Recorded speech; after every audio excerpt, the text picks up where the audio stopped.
dining room. This isn't the way out either.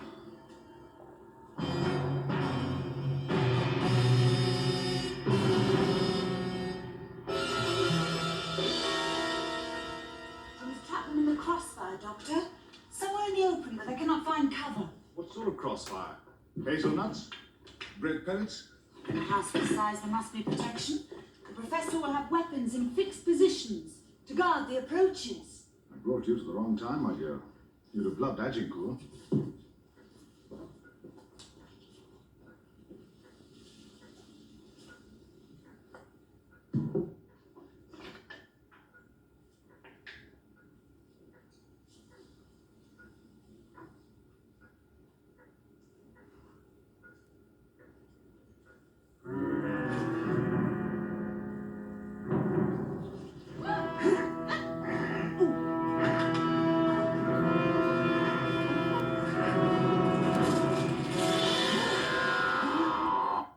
Ooh, nasty. Weng-Chiang. Weng-Chiang and the Peking homunculus, or something like that. Yes, the Talons of Weng-Chiang concludes season 14 of Doctor Who. Sorry to continually come out with sweeping statements, but probably another one of the greatest Doctor Who stories of all time. Very unusual to get two out-and-out classics back-to-back like that. I believe it's only happened, a few times, but here it's evident in abundance. What a wonderful double act Professor Lightfoot and Henry Gordon Jago are, and Big Finish had the good common sense to bring them back for a few audio adventures. It's such a shame they didn't appear again in the televised program. I'm loving the Doctor's Sherlock Holmes look. I think that really suits him. It's a shame that costume wasn't used again, because I think it's terrific.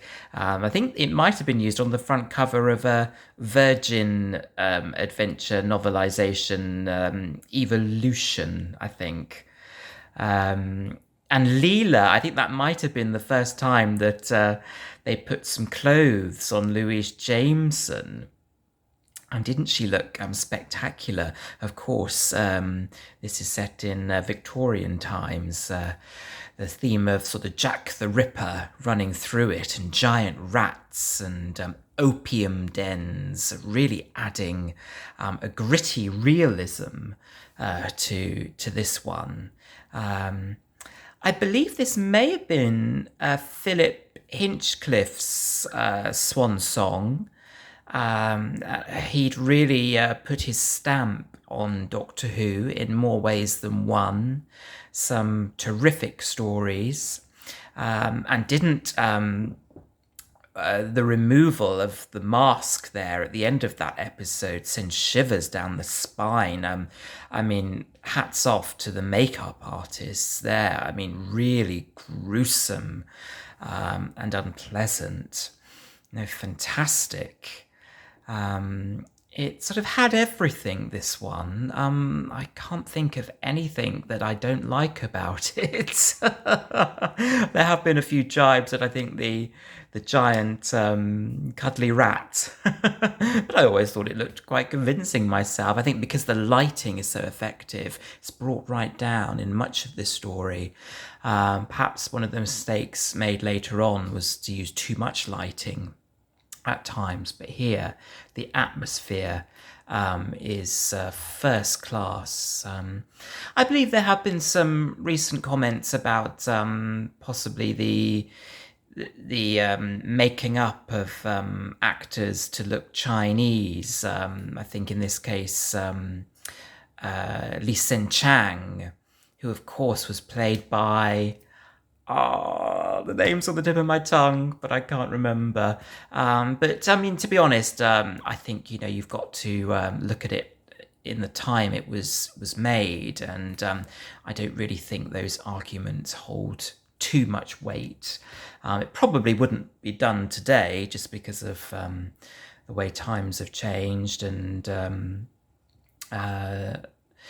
but I think, looking back at that, it's a true gem, and I think it's one of the all-time greats of Doctor Who.